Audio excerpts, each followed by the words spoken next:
Muy bien, ahora sí.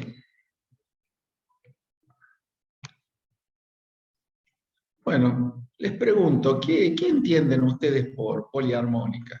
¿Qué expectativas tienen acerca de este tema? Van a ser varias señales armónicas de interpreto, ¿no? Podría ser como la trifásica de la red, por ejemplo. Está bien, muy bien. Y bueno, es correcto lo que dice, eh, pero sumado a que el tema de armónicas, ustedes saben que hemos visto por Fourier, ¿no? ¿Se acuerdan cuando vimos Fourier, serie de Fourier? Que, ¿Qué decía Fourier? Que cualquier señal periódica, ¿no? Cualquier señal periódica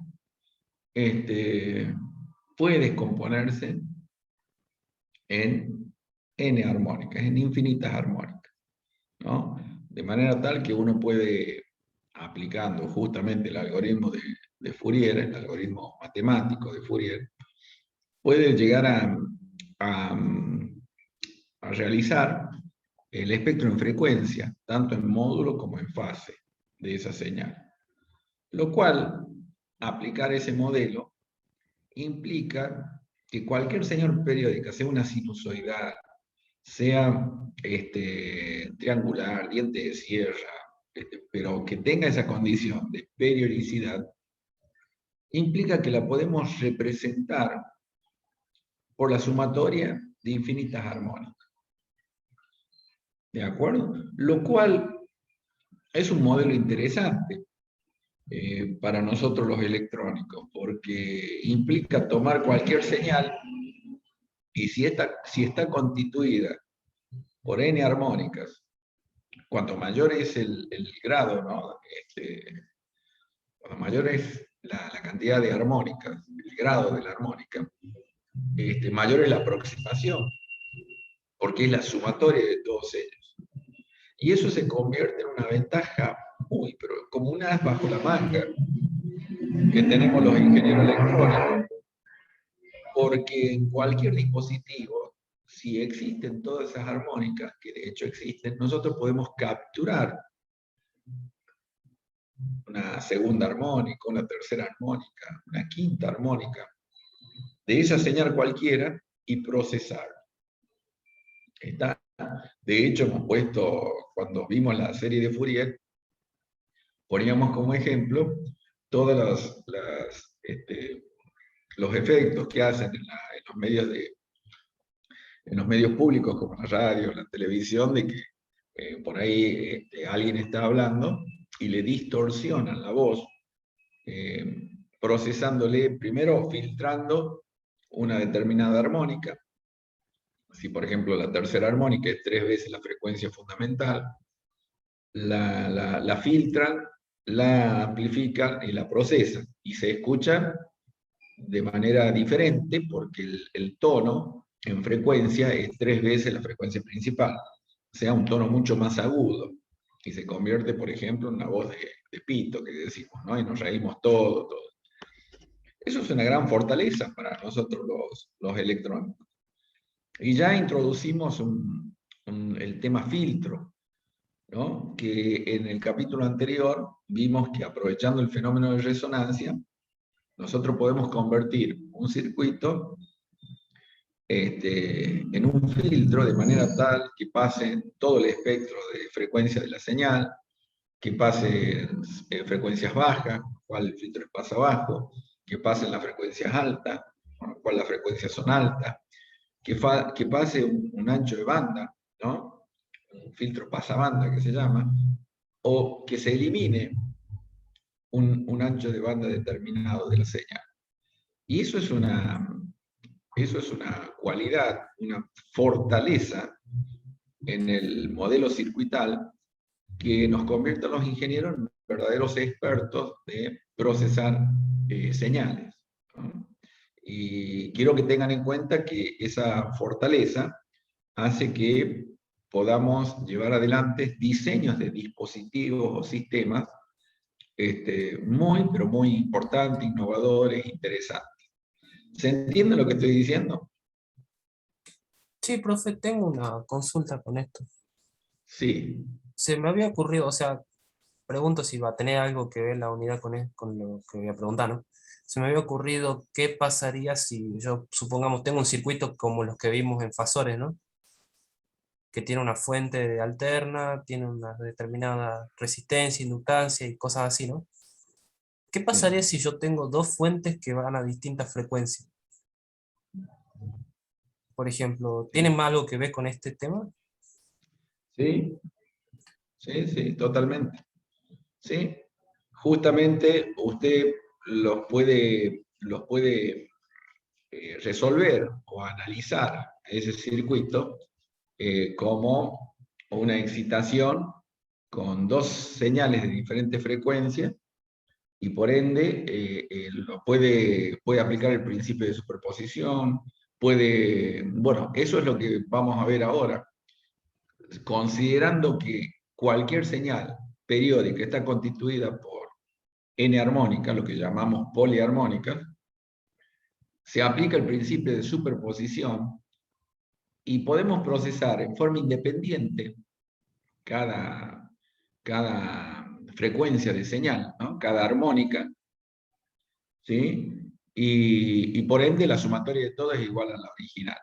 Y en el caso que usted me está planteando, es como tener dos armónicas diferentes, donde usted las puede procesar, las puede analizar a través del modelo circuital tranquilamente.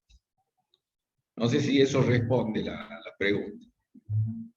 Sí, profe, también me hace acordar otra pregunta que tenía también que le había hecho antes, como si yo tenía alguna función periódica, o sea, alguna fuente que ya no describiera una senoide, ¿no? Sino describiera otra función periódica. Me acuerdo que justamente le había planteado que la podía descomponer como si fueran varias senoides con la serie Fourier y plantear la superposición. Así que, Justamente, es que esa es la fortaleza del modelo circuital.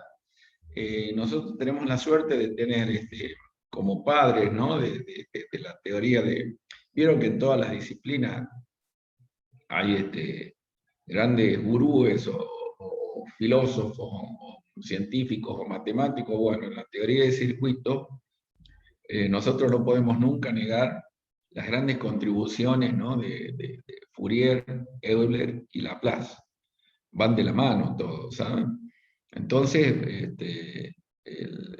ese modelo matemático construido y entrelazado es espectacular, tiene un potencial tremendo. Y justamente eso nos permite analizar eso, obtener una función. Si es periódica, podemos nosotros filtrar, procesar cualquier armónica, extraer, filtrarla, procesarla en forma independiente. Si no nos interesa eso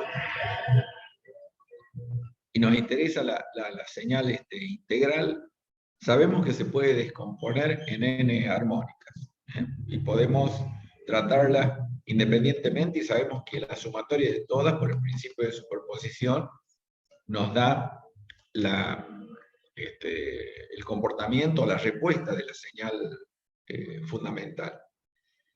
Y por ahí la pregunta podría decir, ¿y si no es periódica? ¿Y si no es periódica? justo En esa el era la capítulo, pregunta. en el capítulo 10 ya vamos a empezar con Laplace, que es el otro padre que tenemos, ¿no? Que nos soluciona el problema independizándonos de la periodicidad, sino que él aplica un modelo matemático que consiste en una transformación, que es la transformada que lleva su nombre, para aplicar a cualquier tipo de señal. Y con eso estamos cerca, digamos, del Olimpo, ¿sí? Cerca del Olimpo. Nada es la panacea, ¿eh? Siempre son, pero estamos cerca del Olimpo. ¿Se entiende? Sí, profe, o sea, es el único huequito que quedaría para rellenar y tener Bueno, todo, digamos. Bien, y después se van a entusiasmar con Laplace, cuando veamos Laplace en el próximo capítulo, porque ya vamos a dejar las bases para que en teoría del circuito 2 todo el tratamiento lo hagamos con la variable compleja de Laplace, con la variable S, que es la frecuencia. ¿De acuerdo? Así que, bueno, es muy interesante el tema. Bueno, vamos, arrancamos, ¿les parece?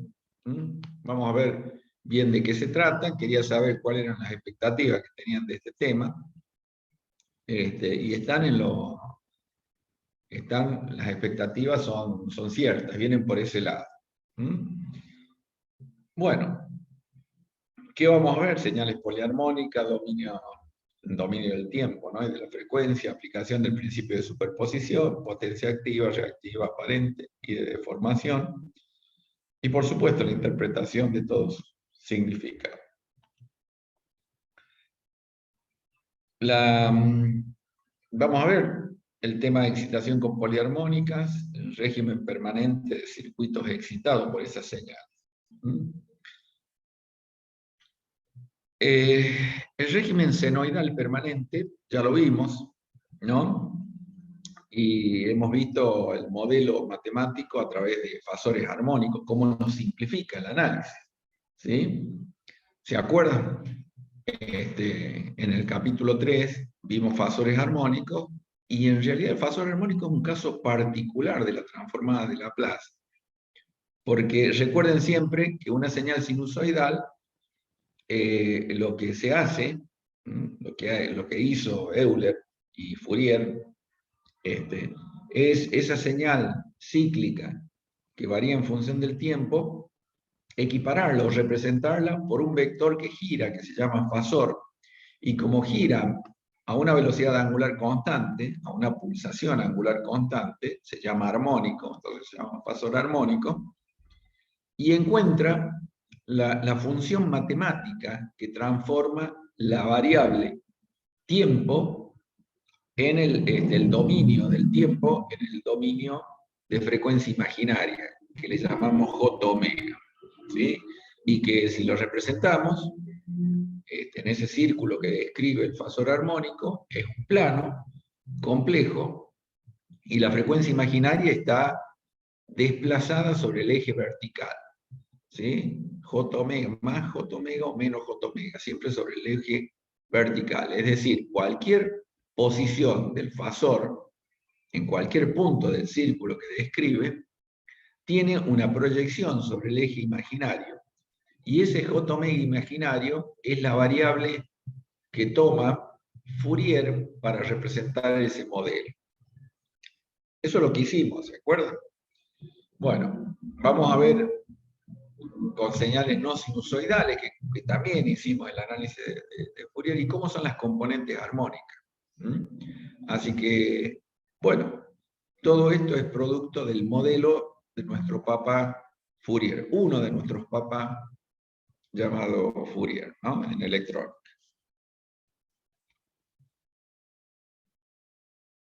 Por ende, las señales en el dominio del tiempo y la frecuencia tienen que empezar a tornarse bastante normales y frecuentes para nosotros, ¿sí? Y cotidianas. Vamos a ver a partir de, ya venimos viendo que el dominio temporal llega un momento que en el análisis de los circuitos se complica el modelo matemático. Recuerden, porque las ecuaciones características que encontramos son íntegros diferenciales y no son difíciles de resolver, pero terminan transformándose en ecuaciones diferenciales y son tediosas y nos lleva tiempo. Y entonces vamos a ver ahora, vamos a empezar a ver las ventajas a partir de a esta altura de la materia, las ventajas de trabajar en otro dominio que es la frecuencia. Y vamos a ver cómo se relacionan ambos. En rigor de verdad, a través del modelo que aplicamos, vamos a ver que estamos manejando la misma señal, estamos hablando de la misma señal. Sin embargo, estamos analizando en otro dominio que es muy importante para nosotros, como es la frecuencia. ¿Está claro? Sí, profe. Bueno, ¿en qué nos basamos? En lo que decimos, insisto, esto es lo que se tienen que ustedes armar como imagen en su cerebro, en esa, no en esa memoria RAM, no en esa memoria a corto plazo, sino como base de conocimiento en la memoria permanente, tienen que armarse este modelo de esta señal sinusoidal, ¿sí? Lo que hablábamos recién, de un periodo T.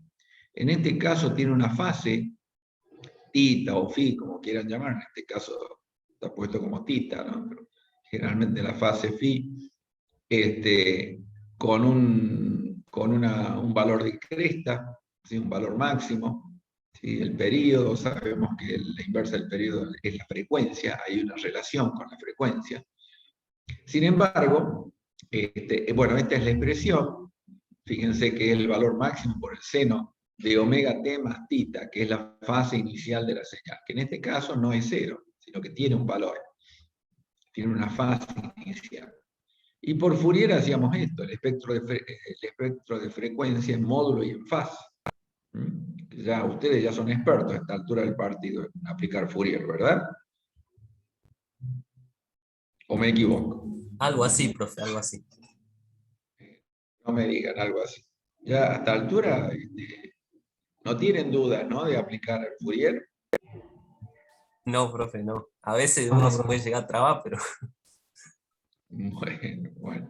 Bueno, pero bueno, lo que hacemos, o sea, cuando se les pide el análisis de Fourier es para hacer el espectro en frecuencia, para lograr esto, la representación en módulo y en fase del espectro en frecuencia. Bueno, acá está simplificado porque lo vemos, solamente está representado la frecuencia fundamental, pero lo bueno, que al analizar el espectro en frecuencia, vamos a ver todas las armónicas, ¿sí? Como en este caso. Por ejemplo, la señal triangular, ¿sí?, tiene un periodo T, ¿de acuerdo? Y si hacemos el espectro en frecuencia de esa señal periódica, que es triangular, vamos a ver que acá omega 1 está la frecuencia fundamental, fíjense que tiene un módulo, ¿sí? 3 veces la frecuencia. Bueno, acá están las impares, ¿no? Las armónicas impares, y van a ver que esto significa el módulo más chico, es que a medida que aumenta el grado de la armónica, el módulo, la amplitud de la señal es más chica, y es lógico, porque la sumatoria de todas las armónicas me da la fundamental. Está claro, ¿no? Entonces, es muy importante. Y acá cuando representamos el módulo, recuerden que es una raíz cuadrada de términos de factores elevado al cuadrado. Por eso es el valor medio geométrico, o sea, el módulo, ¿no? El valor positivo. Siempre se representa. Y lo mismo podemos representar la fase. ¿Está claro? Haciendo el mismo análisis. Entonces, esa señal triangular por Fourier es igual a un coeficiente denominado A0 más una sumatoria, ¿no?, de senos, ¿sí?, en este caso, ¿sí?, generalmente es una sumatoria de senos y cosenos, pero sabemos que después lo transformamos solamente a senos, ¿sí?, para n que va de 1 a infinito. Y esta sumatoria es la que va a conformar la señal fundamental. ¿De acuerdo? Y este A0 vendría a ser un valor medio, dijimos que era un valor medio, y que en la práctica es el valor de continua que tenemos, el valor montado en continua que trae la señal generalmente.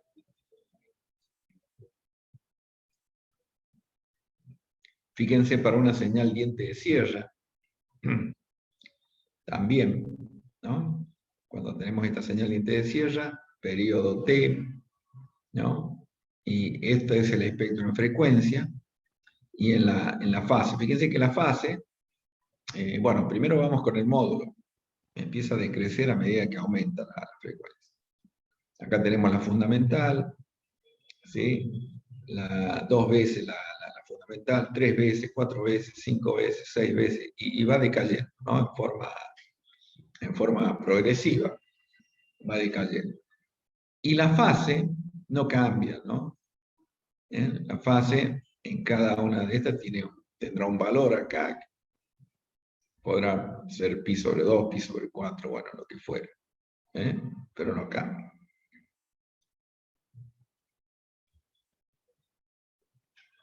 Entonces, por un lado tenemos la expresión en serie de Fourier, la respuesta temporal de cada componente, y la respuesta a la señal poliarmónica. Quiere decir que esa señal cualquiera, que vamos a llamar B de t y que tiene esta expresión, va a ser igual a la sumatoria, ¿no? Al valor medio de esa señal más la sumatoria de cada una de las armónicas. Fíjense en seno de omega t más una fase inicial.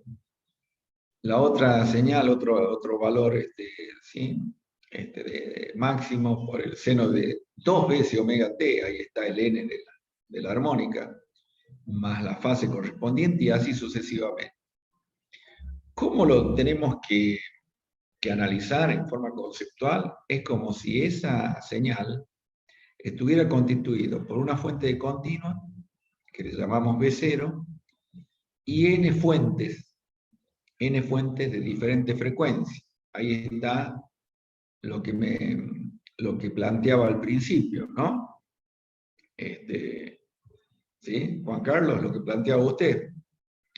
El hecho, Sí, usted profe. planteaba qué pasa si tenía dos fuentes de diferente frecuencia. Bueno, acá estamos planteando que cualquier señal que sea periódica, no importa si es senoidal, triangular, diente de sierra, como fuera, pero sea periódica, es equivalente a plantearlo como una excitación con una fuente de continua más n fuentes de diferentes frecuencias.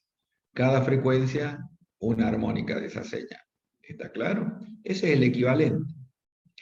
Esto dp es dipolo pasivo, ¿no? Dipolo porque son dos terminales y que esto es un circuito que está constituido por componentes pasivos, que ya vimos que son componentes RLC. ¿De acuerdo? Entonces, este es el equivalente y por ende, aplicando el principio de superposición, yo puedo analizar lo que pasa para la continua, sumarle lo que pasa para la primera armónica, sumarle lo que pasa para la segunda armónica, y así sucesivamente, sumarle lo que pasa para la n armónica. Esto es aplicando el principio de superposición. Es decir, fíjense bien, teniendo una señal periódica por serie de Fourier, voy a tener una fuente de continua más n señales de diferentes frecuencias. Cada frecuencia a una determinada armónica. Esto es por Fourier. Y después, tomando ese modelo, por el principio de superposición, lo puedo analizar como la sumatoria de cada una de las señales en forma independiente. Ese es el análisis que hacemos para poliarmónica. ¿Les queda claro?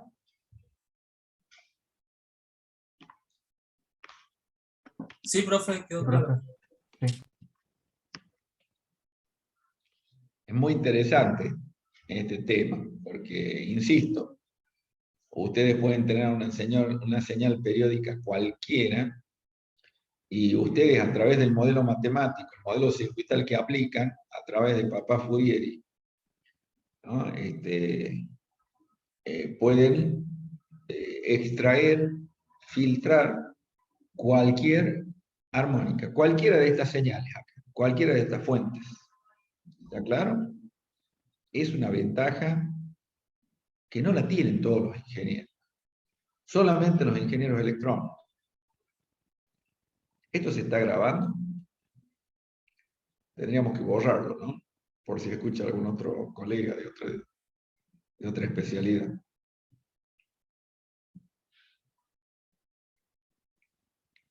Tranquilo, profe, no creo que pase. Bueno, entonces, bueno, ¿Cómo aplicamos el principio de superposición? Ya sabemos, por ejemplo, en este caso, ven, esta es la expresión, ya tenemos cómo calcular absolutamente los términos en forma independiente, hacer la sumatoria de todos ellos, ¿sí? Y fíjense, sabemos que la corriente, nosotros podemos asimilar el circuito con esa excitación poliarmónica, que le llamamos así, poliarmónica, donde a ese dipolo pasivo, la respuesta es esta, una corriente, y sabemos que esa corriente es igual a la excitación, a la tensión, a la excitación, dividido en la impedancia, que la impedancia nominal es la impedancia que caracteriza el dipolo, ¿no? Y a partir de ahí se desprende que la corriente, la I sub n, es la parte imaginaria, ¿no? Justamente de ese modelo, de esa transformación, que está dada en el dominio de la frecuencia imaginaria. ¿Por qué? Porque les dije que analizamos como que ese fasor se desplaza solamente sobre el eje imaginario, sobre el eje vertical. Entonces, eso simplifica las cosas para antitransformar. La ventaja de estos modelos de aplicación de transformadas es que el transformar es cambiar de dominio, resolvemos, encontramos la respuesta y después nos volvemos al dominio original, que en este caso es el tiempo, ¿sí? Esa ida y vuelta, tanto la transformación como la antitransformación, debe ser muy práctica, por eso la aplicamos. De hecho lo es, por eso es que nosotros tendemos a aplicar, a resolver todo con esa herramienta de la matemática superior que es la transformación. Siempre que se les complique algo, supónganse, ustedes están analizando algo en el dominio del tiempo, se les complicó, ¿sí? ¿Qué es complicar? Es decir, que se vuelve tediosa y que ya tienen que resolver ecuaciones diferenciales. Bueno, tienen la posibilidad de aplicar una transformación. Cuando aplican una transformada, ¿sí? Ustedes cambian el dominio, resuelven ahí y después aplican antitransformadas. Porque recuerden que las operaciones en la matemática se presentan de a pares. Suma, resta, producto cociente, ¿sí? Potencia, raíz, logaritmo, antilogaritmo, ¿sí? Derivada integral, transformada, antitransformada. ¿De acuerdo? Sí, profe. Bueno, vamos a un ejemplo, que hasta ahora hablamos mucho con respecto a esto, y bueno, acá tenemos ejemplos con una resistencia de 10K, un capacitor de 1 microfaradio, ¿sí? La señal de entrada tiene la poliarmónica tiene esta expresión, 100 es el valor medio, acá tiene el valor máximo, que es 141, y acá tenemos seno, el 100 es omega, ¿sí? Fíjense que acá es en la segunda armónica es 2 veces la frecuencia fundamental, y tiene la misma fase. Es decir, acá analizamos el valor medio más 2 armónicas, primera y segunda armónica. ¿Está? Hacemos el análisis para omega 0. Cuando la frecuencia es 0, estos términos se anulan, ¿sí? Por ende, queda como valor medio, que es el valor de continuo. O sea que, después, bueno, para eso se analiza también el término de la impedancia. ¿Qué pasa cuando omega es 0? La impedancia equivalente en este caso es R menos 1 sobre J omega 0. ¿Por qué? Porque esta es la reactancia capacitiva, ¿no? Así en serie. Y si omega es 0 acá en el denominador, esta expresión tiende a infinito. ¿De acuerdo?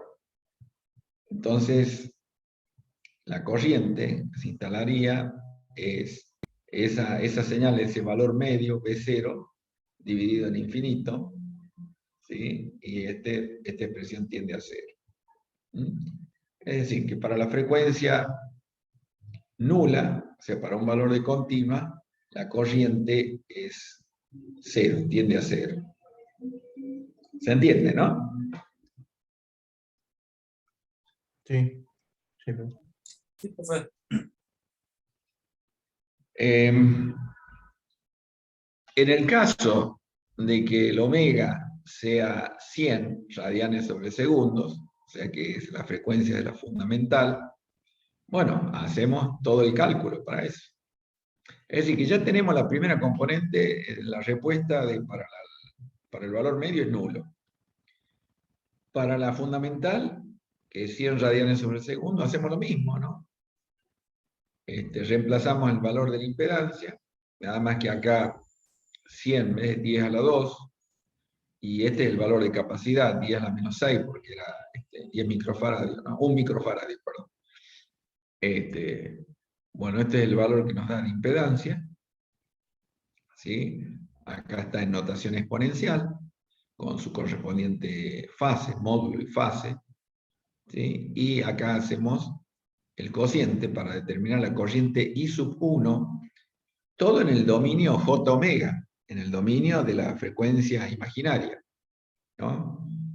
B1 sobre Z1, y esto nos da un valor, una corriente, 7,07 por 10 a la menos 3, por E a la menos J45, ahí está la fase negativa.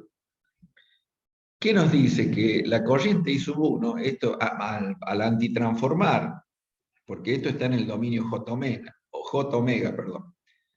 Si quiero la corriente, la componente de corriente, de respuesta, a esa frecuencia fundamental, la vamos a llamar I minúscula 1 de t, es la parte imaginaria de esto, ¿sí? Es la parte imaginaria de esto. Y la parte imaginaria de esto es 7,07 por raíz de 2, ¿no? O sea, es la parte imaginaria, perdón, de todo lo que está acá entre paréntesis, ¿no? De todo este valor. Y es el seno, la parte imaginaria es el seno, porque es la proyección sobre el eje vertical, sobre el eje de ordenada, el J omega. Entonces, este valor, que es 9,99 por 10 a la menos 3, el producto da eso, multiplicado por el seno de 100t menos 45 grados, que es la fase, en amperes. ¿Sí? ¿Se entendió?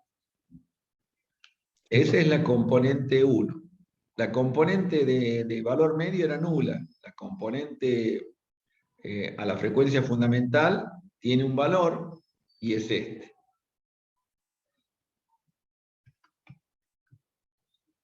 Hacemos el mismo análisis para omega igual a 2 veces la fundamental, 200 radianes sobre segundo, y hacemos exactamente lo mismo, ¿no? Acá tenemos la impedancia.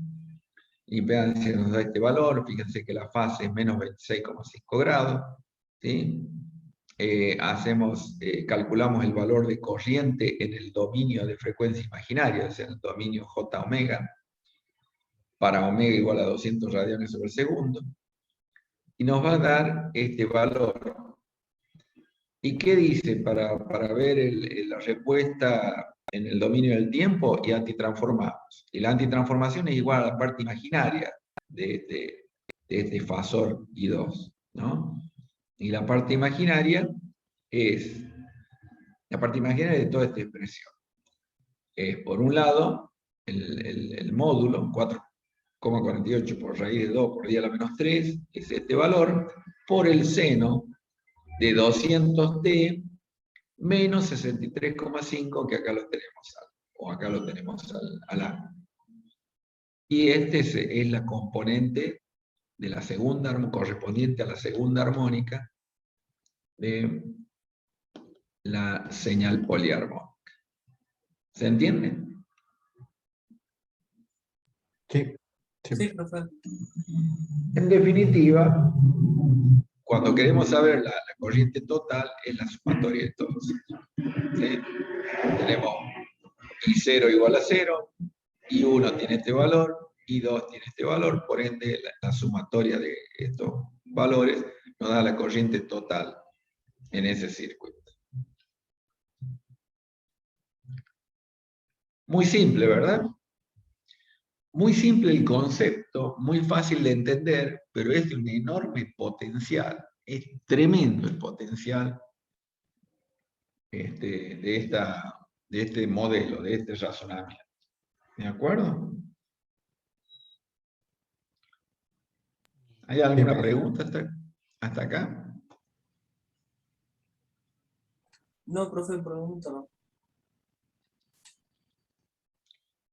Bueno, por ende, eso es, ustedes van a practicar mucho sobre señales poliarmónicas, pero esta es la esencia, ¿no? Lo hemos visto.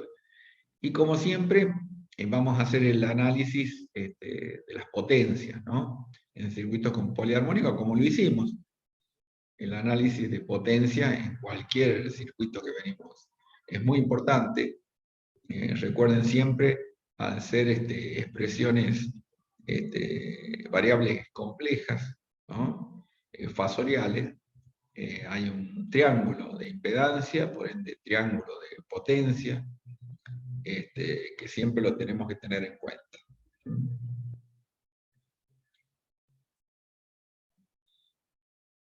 Y ahí vamos a empezar a describir la potencia aparente. ¿Se acuerdan cómo era la potencia en los circuitos excitados con señales, bueno, régimen permanente, ¿no? Sinusoidal, y por ende en poliarmónicas? ¿Cuántas potencias tenemos? Tres potencias. Muy bien. ¿Cuáles son? La potencia aparente, que está formada por la activa y la reactiva. Muy bien. Y siempre que se nos venga a la mente el triángulo de potencia, la hipotenusa es la aparente, y tenemos la activa y la reactiva, ¿no? El cateto adyacente y el cateto opuesto al ángulo. Y ese ángulo es el ángulo de fase, o el ángulo de desfasaje entre tensión y corriente, o el ángulo de fase de la impedancia. O sea, inmediatamente tenemos que... ¿Y por qué es tan importante el análisis de las potencias? Porque a nosotros nos sirve como ingenieros todas las potencias. La potencia aparente nos va a servir en el cálculo para el diseño. Generalmente se diseña con la potencia aparente, porque es la que, saben que la potencia, de forma compleja, fasorialmente, la potencia aparente está constituida por la sumatoria de la potencia activa más la reactiva. La activa es la que verdaderamente se convierte de manera irreversible, convierte la energía de manera irreversible, y es la útil. Y la reactiva es la energía que queda entretenida, que se asimila a las pérdidas. Entonces, cuando se hace un diseño, por ejemplo, ustedes tienen que realizar el cálculo, ¿no?, de los conductores que van a llevar una determinada potencia. La potencia de cálculo es la aparente, ¿sí? Porque en ese aspecto tenemos que tener en cuenta esa potencia entretenida, más por supuesto factores, ¿no? Factores de seguridad que se colocan. Porque si lo haríamos solamente con la potencia, uno podría tender a pensar la potencia activa solamente, que es la que se convierte en energía en forma irreversible, que es la útil. Entonces podría diseñar el conductor para eso, pero no, cometeríamos un error a no tener en cuenta la potencia reactiva de pérdida, que también me produce calentamiento, etcétera, etcétera. Entonces, nos quedaríamos cortos con el diseño en la sección de los conductores. ¿Se entiende? Por eso es tan importante el análisis de potencia.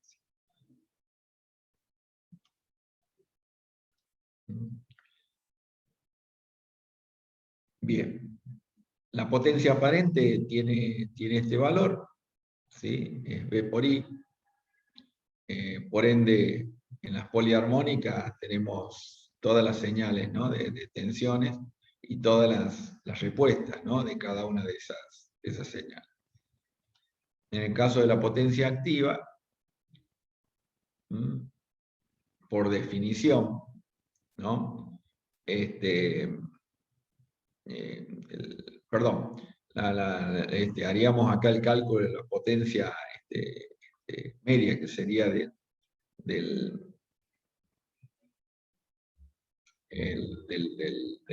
la señal, ¿no? Esta es la fórmula del valor medio de esa potencia. Y bueno, al reemplazar tenemos todas estas componentes. Por ende, las desarrollamos, ¿sí?, lo vamos desarrollando. ¿Sí? Y finalmente vamos a llegar, vamos trabajándola, ¿no?, con identidades, para no meternos en la parte matemática, que va a ser tediosa, así en forma virtual. Esa potencia, fíjense, tiene una componente acá de continua, y la sumatoria de cada una de las componentes, ¿no? Ven que son los productos, ¿no?, de cada una de las tensiones por las corrientes. ¿Sí? Después se aplican identidades trigonométricas como esta, el producto de los senos de diferente ángulo. Y bueno, todo un desarrollo que nos va a llevar a plantear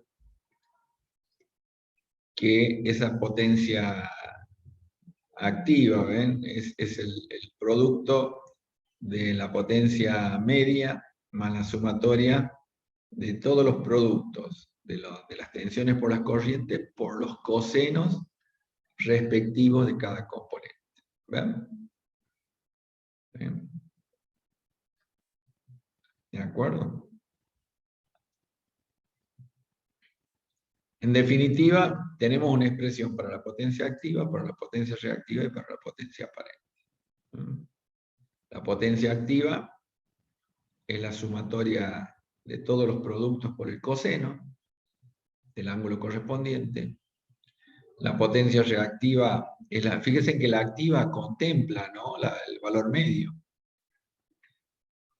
La reactiva es la sumatoria de las componentes de las armónicas, componentes de potencia de la armónica, es decir, la tensión 1 por la corriente 1 por el seno del ángulo entre ellos, más la de la segunda, y así sucesivamente. Pero va multiplicado por el seno, esa es la potencia reactiva. ¿Sí?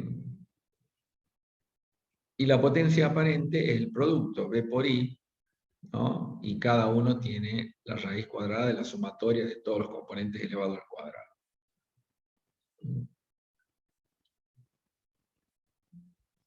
¿Sí? En definitiva, vamos a tener las expresiones de todas las potencias, la activa, reactiva y la aparente.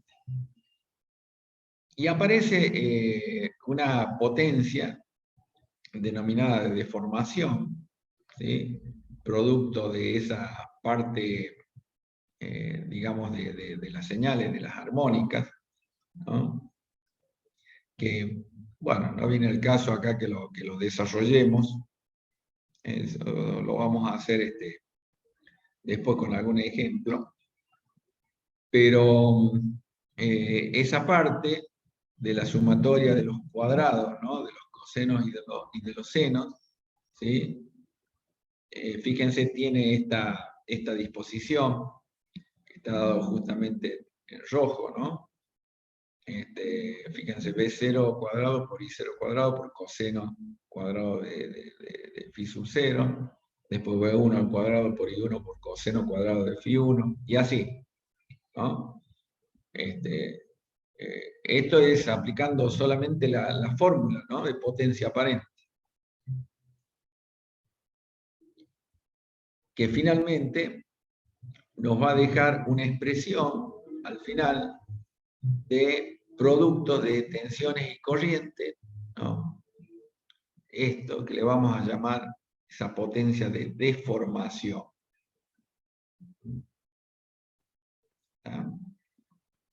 acá está, más claro. Vamos a tener potencia aparente. Esta es la potencia activa. Fíjense que está multiplicada por el coseno de phi. Esta es la potencia reactiva, que está multiplicada por el seno de phi. Y esta sumatoria de multiplicaciones de las armónicas de tensión y corriente, ¿sí?, se llama potencia de deformación. Que lo podemos calcular de esta manera. Decir que el cuadrado, o sea, aplicar Pitágoras, y le sumamos esta potencia de deformación, que es nociva, ¿no? Y la podemos calcular de esta manera. Es decir, teniendo las tres potencias, podemos calcular la potencia de deformación. Y esa potencia de deformación, ¿sí?, ¿para qué nos sirve? Es el efecto que producen las armónicas. Es un efecto indeseado, ¿sí?, propio del modelo y que surge del despliegue matemático y que hay que tenerlo en cuenta. Así como el coseno de phi es la potencia activa sobre la potencia aparente, ¿sí?, vamos a la potencia de deformación, para poder interpretarla, sería en un plano, ¿sí?, en un plano tenemos la potencia activa, ¿sí?, la potencia reactiva, que es el cateto opuesto, y la potencia de deformación no actúa en ese triángulo de potencia, sino que actúan, fíjense, en otra dimensión, en una tercera dimensión. ¿Está claro? Entonces me hace virar la potencia aparente y ya no va a estar ubicado en un plano, ¿no?, sino que me deforma el fasor de potencia aparente virado. ¿Se puede ver la interpretación? La parte de abajo se ve muy poquito, se ve medio cortado. Bueno, vamos de nuevo. Cuando nosotros hacíamos el triángulo de potencia está en un plano bidimensional, ¿sí?, donde tenemos la potencia aparente, la hipotenusa, la potencia activa, el cateto adyacente, y la potencia reactiva es el cateto opuesto, ¿sí? Pero fíjense que cuando analizamos señales poliarmónicas, aparece una cuarta potencia, o sería una tercera componente, una cuarta, que se da en otra dimensión. ¿Cómo la deforma a la señal poliarmónica? En otra dimensión. Es este valor, ¿ven? P4. Entonces, ¿qué hace? Virar la hipotenusa, que es la potencia aparente, y no queda en el plano sino que queda ubicado en el espacio. ¿Se entiende? Así, no se la veía P4 en la Ven imagen. que es como que está dentro de un cubo, ¿sí?, o de un paralelepípedo, como quieran, porque ya es tridimensional. ¿Me entienden? Sí, profe. ¿Sí? Sí, sí. Esa deformación se hace en altura, digamos, en el eje, sería en el eje Z acá, ¿me entienden?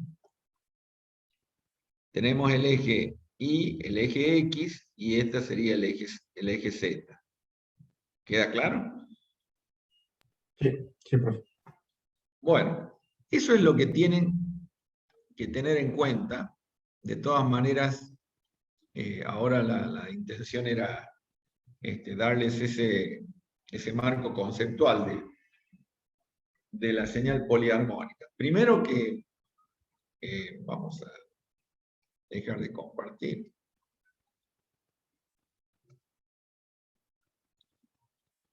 ¿Qué vimos hoy? Hoy vimos que tratar una señal poliarmónica en realidad es una fortaleza que tenemos en nuestro modelo circuital, gracias a Papa Fourier, ¿sí? Porque cuando aplicamos el modelo de Fourier, que es transformar del dominio del tiempo al dominio de frecuencia imaginaria, eso nos permitía hacer el espectro en frecuencia de la señal. Pero eso nos lleva a la existencia de que cualquier señal periódica está constituida por n armónicas.